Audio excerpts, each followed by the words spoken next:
ಎಲ್ರಿಗೂ ನಮಸ್ಕಾರ. ನಾನು ಅಡ್ವೊಕೇಟ್ ಸಂಧ್ಯಾ ಗೌಡ. ಸತ್ಯವನ್ನೇ ಹೇಳುತ್ತೇನೆ, ಸತ್ಯವನ್ನಲ್ಲದೆ ಬೇರೆ ಏನನ್ನು ಹೇಳುವುದಿಲ್ಲ. ಇದೇನಿದು, ಯಾಕೆ ಹೀಗೆ ಹೇಳ್ತಾ ಇದ್ದಾರೆ ಅಂತ ಅಂದ್ಕೊಳ್ತಾ ಇದ್ದೀರಾ? ಖಂಡಿತ ಇವತ್ತು ನಾನು ಹೇಳ್ತಾ ಇರುವಂತಹ ವಿಷಯವೇ ಇದು. ಸತ್ಯವನ್ನೇ ಹೇಳುತ್ತೇನೆ, ಸತ್ಯವನ್ನಲ್ಲದೆ ಬೇರೆ ಏನನ್ನು ಹೇಳುವುದಿಲ್ಲ ಅಂತ ಸಾಕ್ಷಿಯನ್ನು ಹೇಳುವಾಗ ಕೋರ್ಟ್ನಲ್ಲಿ ಭಗವದ್ಗೀತೆ, ಕುರಾನ್ ಮತ್ತು ಬೈಬಲ್ಗಳಂತಹ ಪವಿತ್ರ ಧರ್ಮ ಗ್ರಂಥಗಳ ಮೇಲೆ ಆಣೆಯನ್ನು ಯಾಕೆ ಮಾಡಿಸ್ಕೊಳ್ತಾ ಇದ್ರು ಅಂತ ಈ ವಿಡಿಯೋದಲ್ಲಿ ನೋಡ್ತಾ ಹೋಗೋಣ. ಹೆಚ್ಚಾಗಿ ಈ ಥರದ ಆಣೆಯನ್ನು ಐ ವಿಟ್ನೆಸ್ಗಳಿಗೆ ತುಂಬ ಮಾಡಿಸ್ತಾ ಇದ್ರು. ಈ ಥರ ಒಂದು ಆಣೆ ಮಾಡುವ ಪದ್ಧತಿಯನ್ನು ಹಿಂದಿನ ಕಾಲದಲ್ಲಿ ಮಾಡ್ತಾ ಇದ್ರು. ಆದರೆ ಈ ಸಂಪ್ರದಾಯ ಇಂದಿಗೆ ಅಷ್ಟೇನು ಚಾಲ್ತಿಯಲ್ಲಿಲ್ಲ. ಬದಲಾಗಿ ತಮ್ಮ ಇಷ್ಟದ ದೇವರ ಮೇಲೆ ಪ್ರಮಾಣ ಮಾಡುವುದು ಉಂಟು. ಈ ಥರವಾದ ಒಂದು ವಿಶೇಷ ಪದ್ಧತಿ ಭಾರತದಲ್ಲಿ ಹೇಗೆ ಚಾಲ್ತಿಗೆ ಬಂತು, ಇದರ ಇತಿಹಾಸವೇನು ಅನ್ನೋ ಇಂಟ್ರೆಸ್ಟಿಂಗ್ ವಿಷಯದ ಬಗ್ಗೆ ತಿಳಿದುಕೊಳ್ಳೋಣ. ಭಾರತದಲ್ಲಿ ಮೊದಲ ಬಾರಿ ಧರ್ಮ ಗ್ರಂಥಗಳ ಮೇಲೆ ಆಣೆಯನ್ನ ಮಾಡಿ ಸತ್ಯವನ್ನ ಹೇಳುವ ಆಚರಣೆಯನ್ನ ಮೊಘಲರ ಕಾಲದಲ್ಲಿ ಜಾರಿಗೆ ತರಲಾಯಿತು. ಆ ಸಮಯದಲ್ಲಿ ಒಬ್ಬ ವ್ಯಕ್ತಿ ಅವನ ಧರ್ಮದ ಬಗ್ಗೆ ಇರುವಂತಹ ನಿಷ್ಠೆ, ಪ್ರೀತಿ ಮತ್ತು ಅಭಿಮಾನ ಇರುವುದರಿಂದ ಆತನು ಪವಿತ್ರ ಗ್ರಂಥಗಳ ಮೇಲೆ ಆಣೆಯನ್ನ ಮಾಡಿ ನಿಜವನ್ನೇ ಹೇಳುತ್ತಾನೆ ಅನ್ನೋ ನಂಬಿಕೆ ಕೂಡ ಇತ್ತು. ಇದೇ ಒಂದು ಲಾಜಿಕ್ಕನ್ನು ಬ್ರಿಟಿಷರು ಕೂಡ ತಮ್ಮ ಕಾನೂನು ಪದ್ಧತಿಯಲ್ಲಿ ಅಳವಡಿಸಿಕೊಳ್ತಾರೆ.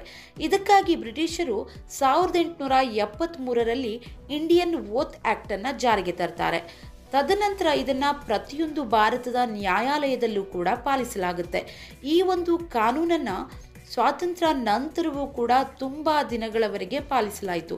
1950ರ ದಶಕದಲ್ಲೂ ಮತ್ತು 1960ರ ದಶಕದಲ್ಲೂ ಹಿಂದೂಗಳು ಭಗವದ್ಗೀತೆಯ ಮೇಲೆ, ಮುಸ್ಲಿಮರು ಕುರಾನ್ನ ಮೇಲೆ ಮತ್ತು ಕ್ರೈಸ್ತರು ಬೈಬಲ್ನ ಮೇಲೆ, ಹೀಗೆ ಪ್ರತಿಯೊಬ್ಬ ಪ್ರಜೆಯು ಅವರ ಪವಿತ್ರ ಗ್ರಂಥಗಳ ಮೇಲೆ ಆಣೆ ಇಡುವ ಸಂಪ್ರದಾಯವನ್ನು ಮುಂದುವರಿಸಲಾಯಿತು. 1969ರಲ್ಲಿ ಭಾರತೀಯ ಲಾ ಕಮಿಷನ್ ತನ್ನ 28ನೆಯ ಲಾ ರಿಪೋರ್ಟ್ನಲ್ಲಿ 1873ರ ಇಂಡಿಯನ್ ಓತ್ ಆಕ್ಟ್ನಲ್ಲಿ ಹೊಸ ಬದಲಾವಣೆಯನ್ನು ತರಲು ಸೂಚಿಸಿತು. ಈ ಒಂದು ಹೊಸ ಬದಲಾವಣೆಗಳ ಪ್ರಕಾರ 1873ರ ಇಂಡಿಯನ್ ಓತ್ ಆಕ್ಟ್ರ ಬದಲಿಗೆ ಇಂಡಿಯನ್ ಓತಸ್ ಆಕ್ಟ್ 1969 ಜಾರಿಗೆ ತರಲಾಯಿತು ಮತ್ತು ಅದನ್ನ ಇಂದಿನವರೆಗೂ ಪಾಲಿಸಲಾಗ್ತಾ ಇದೆ. ಸಮಾಜದಲ್ಲಿ ಜಾತ್ಯತೀತತೆ ಮತ್ತು ಸಮಾನತೆಯನ್ನ ಎತ್ತಿ ಹಿಡಿಯುವ ಒಂದು ನಿಟ್ಟಿನಲ್ಲಿ ಬೇರೆ ಬೇರೆ ಧರ್ಮ ಗ್ರಂಥಗಳ ಮೇಲೆ ಆಣೆ ಮಾಡುವುದರ ಬದಲಿಗೆ ಸತ್ಯವನ್ನೇ ಹೇಳುತ್ತೇನೆ, ಸತ್ಯವನ್ನಲ್ಲದೆ ಬೇರೇನೂ ಹೇಳುವುದಿಲ್ಲ ಎಂಬ ಒಂದು ವಾಕ್ಯವನ್ನು ಹೇಳಿ ಪ್ರಮಾಣ ಮಾಡಲಾಗುತ್ತೆ. ಭಾರತದ ನ್ಯಾಯಾಲಯಗಳಲ್ಲಿ 12 ವರ್ಷ ಅಥವಾ 12 ವರ್ಷಕ್ಕಿಂತ ಚಿಕ್ಕ ವಯಸ್ಸಿನ ಮಕ್ಕಳಿಗೆ ಯಾವುದೇ ತರಹದ ಶಪಥವನ್ನು ಮಾಡಿಸೋದಿಲ್ಲ. ಹಾಗಾದರೆ ಯಾರಾದರೂ ಕೋರ್ಟ್ನಲ್ಲಿ ಸುಳ್ಳು ಸಾಕ್ಷಿಯನ್ನು ಹೇಳಿದರೆ ಏನು ಶಿಕ್ಷೆ ಇರುತ್ತೆ ಅನ್ನೋದನ್ನು ನೋಡೋದಾದರೆ, ಯಾವುದೇ ನ್ಯಾಯಾಂಗ ಪ್ರಕ್ರಿಯೆಯಲ್ಲಿ ಉದ್ದೇಶಪೂರ್ವಕವಾಗಿ ಸುಳ್ಳು ಸಾಕ್ಷಿಯನ್ನು ಹೇಳೋದು ಅಥವಾ ಸುಳ್ಳು ಸಾಕ್ಷಿದಾರರನ್ನು ಸೃಷ್ಟಿ ಮಾಡೋದು, ಇದು IPC ಸೆಕ್ಷನ್ 193ರ ಪ್ರಕಾರ ಶಿಕ್ಷಾರ್ಹ ಅಪರಾಧ ಆಗಿರುತ್ತೆ. ಇದಕ್ಕೆ 3 ವರ್ಷಗಳವರೆಗೆ ವಿಸ್ತರಿಸಬಹುದಾದ ಅವಧಿಯ ಜೈಲು ಶಿಕ್ಷೆಗೆ ಒಳಗಾಗ್ತಾರೆ ಮತ್ತು ದಂಡಕ್ಕೆ ಸಹ ಹೊಣೆಗಾರರಾಗಿರ್ತಾರೆ.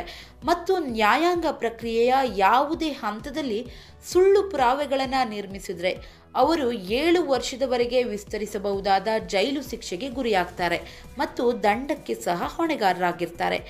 ಇವತ್ತಿನ ವಿಷಯ ನಿಮಗೆಲ್ಲ ಕೂಡ ಅರ್ಥ ಆಗಿದೆ ಅನ್ಕೋತೀನಿ. ವಿಡಿಯೋ ಇಷ್ಟ ಆಗಿದ್ರೆ ಲೈಕ್ ಮಾಡಿ, ಶೇರ್ ಮಾಡಿ ಮತ್ತು ಸಬ್ಸ್ಕ್ರೈಬ್ ಮಾಡೋದನ್ನು ಖಂಡಿತ ಮರಿಬೇಡಿ. Thank you so much.